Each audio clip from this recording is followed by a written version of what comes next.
안녕하세요. 대기업에서 자동차 산업과 2차 전지를 담당하고 있는 한주입니다. 자, 오늘 이수 스페셜티 케미컬 함께 보도록 하겠습니다. 오늘 지금 제 촬영 시간 기준으로 해서 한 5% 정도 하락을 하고 있는 상황입니다. 주주분들께서 오늘 하락을 왜 하는지 많이들 궁금해 하실 것 같은데, 오늘 하락은 두 가지의 이유로 볼 수가 있겠습니다. 일단 하나는 이수 스페셜티 케미컬 관련해서 이슈가 있고요. 그리고 현재 이 트럼프의 발언, 이 두 가지 부분을 오늘 우리가 좀 봐야 될 것 같습니다. 그래서 수급적인 부분들, 그리고 트럼프의 어떠한 발언 때문에 주가가 이렇게 떨어졌는지, 그리고 이 리스크가 과연 어디까지 연결이 될 것인지에 대해서 간단하게 좀 말씀을 드려보는 시간 가져볼 거니까요. 천천히 영상 시청해 주시면 감사하겠습니다. 자, 그럼 이수 스페셜티 케미컬 함께 보도록 하겠습니다. 자, 먼저 수급적인 부분에서 좀 말씀을 드리도록 하겠습니다. 제가 지금 이수 스페셜티 케미컬에 이 최근 유입된 패시브 수급 기대감 관련해서 기대감이 소멸을 했다, 이런 말씀을 좀 드렸습니다. 그쵸? 최근에 주가 상승이 일어난 거를 볼 수가 있어요. 그쵸? 계단식으로 이제 주가 상승이 이렇게 일어났는데, 이 시점에 보면은 기관 측의 물량이 좀 강하게 들어온 거를 볼 수가 있습니다. 특히 이 투신 쪽에서 물량이 많이 들어왔는데, 이 물량이 왜 들어왔느냐? 이거는 패시브 수급으로 볼 수 있습니다. 어떠한 패시브 수급이냐?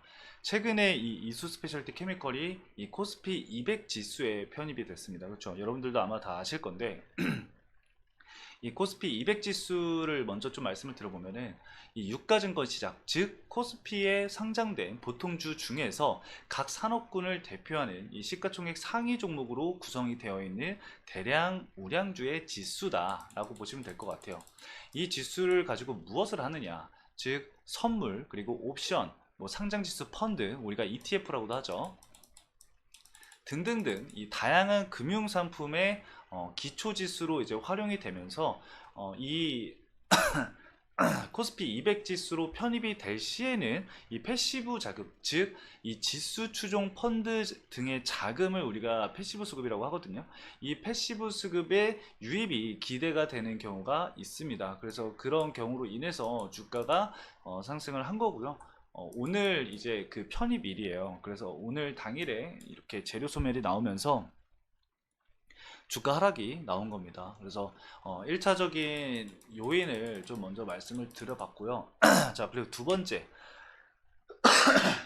두 번째로 우리가 봐야 될 부분 뭐가 있었죠? 바로 미국의 이 전당대회를 앞둔 이 트럼프의 발언에 대해서 제가 좀 말씀을 드렸습니다. 이 부분도 제가 좀 간단하게 좀 말씀을 드리도록 할게요. 어떤 부분을 봐야 되냐면은, 일단 기사를 하나 볼게요. 이 도널드 트럼프 전 대통령이 이 조 바이든 대통령의 전기차 정책을 전면 비판하고 나섰다라는 이제 기사가 나왔습니다. 블룸버그에 따르면은 이 트럼프 전 대통령은 최근 하원 공화당 의원들과의 이 비공개 회의에서 내가 다시 대통령이 된다면 바이든 대통령의 전기차 정책을 철회할 것이다 라고 말을 했다고 전해졌는데요. 이어서 이제 배터리와 전기차에 대한 모든 의무는 미친 짓이라며 바이든 정부의 전기차 정책을 강도 있게 비판을 했습니다. 자, 이것만 보면은 사실 이 트럼프 전 대통령이 마치 전기차 정책 자체를 철회할 거라는 느낌의 기사가 굉장히 강하잖아요. 근데 한 가지 좀 말씀을 드려보면은, 트럼프가 만약에 대통령이 된다고 하더라도 이 전기차 정책 관련해서는 그렇게 쉽게 철회를 할 수가 없습니다. 본인을 지지하고 있는 지역 그 주들이 있잖아요. 미국은 이 주 자체에 힘이 굉장히 셉니다. 그 주 자체에서 보조금을 지원을 하고 이미 돈이 나간 상황이고 공장을 그렇게 다 지어놨는데, 얘네가 쉽게 그렇게 철회를 할 수 있을까요? 저는 불가능하다고 생각을 해요. 상식적으로. 그냥 이게 지금 정치잖아요, 여러분들. 정치고 이 전당 대회가 7월부터 8월에 이제 진행이 됩니다. 그렇기 때문에 지금 얼마 안 남았죠. 그래서 상대방을 비판을 하는 겁니다. 상대당을 비판을 하고 깎아내릴 수 있는 거를 깎아내리고, 그 사람이 잘하고 있는 것도 깎아내리는 게 정치잖아요. 우리나라만 봐도 똑같습니다. 뭐 정치적인 발언을 제가 할 수는 없지만 특정 당에서 좋은 거를 진행을 하더라도 상대 당에서는 쟤네가 돋보이면 안 되기 때문에, 상대 당이 돋보이면 안 되기 때문에 무조건 깎아내리거든요. 이 흠을 무조건 잡아요. 그게 정치예요. 그렇기 때문에 사실 깎아내린다고 볼 수가 있어요. 자, 그러면은 뭘 보고 그렇게 판단을 하느냐? 증거가 있어야겠죠. 이 트럼프가 전기차를 싫어하지는 않아요. 그 지난 이제 네바다주 라스베가스에서 열린 유세에서 이 조 바이든 대통령의 이 정책들을 강도 높게 이 트럼프 전 대통령이 비판을 했습니다. 똑같이. 그때 당시에 이제 얘기했던 게 뭐냐면은 바이든 대통령의 이 전기차, 이 친환경 자동차 지원 기조에 대해서는 2030년까지 6년이 남았는데 그때까지 모든 게 전기차로 돼야 된다. 이게 말이 되느냐? 이런 식으로 얘기를 했거든요. 그러면서 트럼프가 한 말이 있습니다. 제가 지금 아까부터 이 형광펜으로 칠해놓은 구간이 있죠. 나는 전기차의 빅팬이다.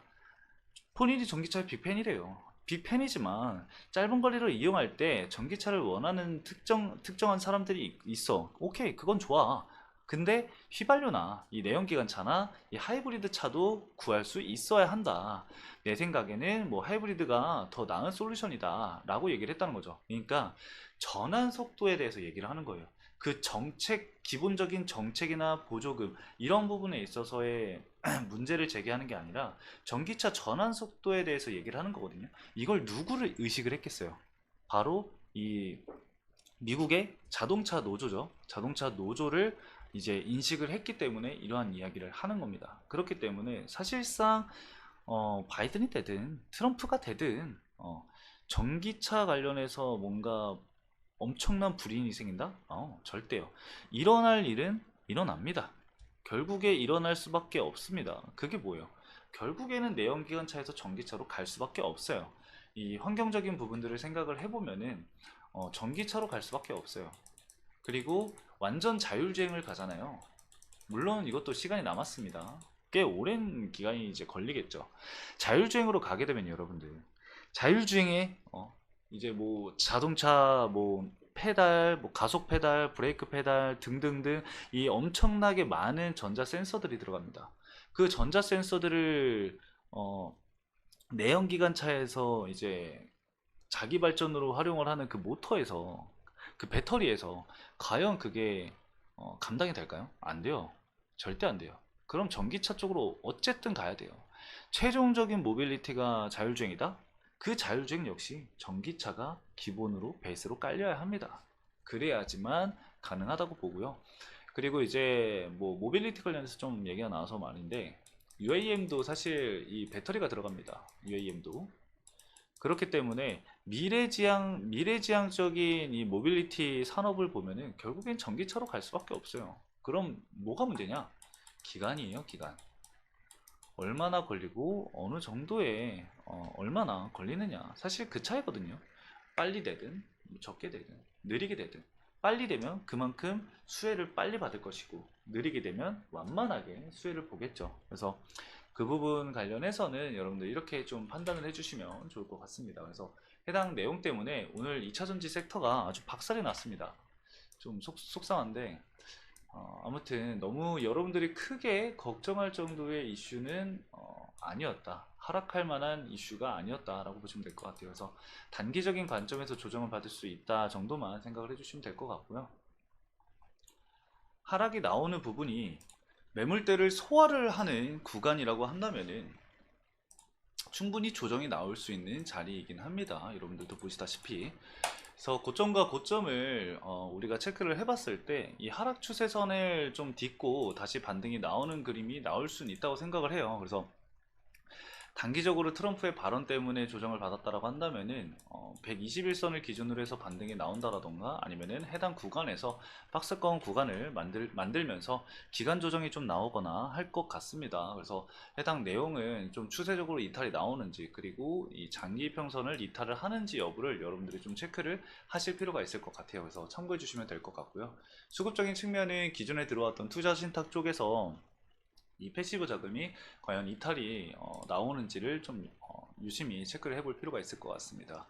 외국인 자금은 최근에 이탈이 좀 많이 나왔죠. UBS 증권, JP모건, 메릴린치, 골드만삭스 등등등에서 이제 매도 물량이 좀 출회가 되면서 어제 그리고 3일간 이제 매도 물량이 좀 쏟아졌는데 어제 좀 많이 나온 것 같아요. 그래서 해당 구간에서 계속해서 차익 실현 물량이 나오는지 체크를 해야 될 것 같고, 기존에 있었던 이제 6개월 기준으로 해서 순매수세를 이어가던 뭐 NH, 한화 뭐 등등등, 메커리 증권 등등등 메이저 수급 이탈 여부는 그렇게 크게 나온 상황은 아닙니다. 그래서 NH투자증권 쪽에서는 계속해서 매수 물량이 유입이 되고 있는 상황이고, 하나도 계속해서 지속적인 매수 물량이 유입이 되고 있는 상황이거든요. 그래서 메이저 수급은 꾸준히 좀 순매수세가 유입이 되고 있다 정도로 체크하시면 좋을 것 같습니다.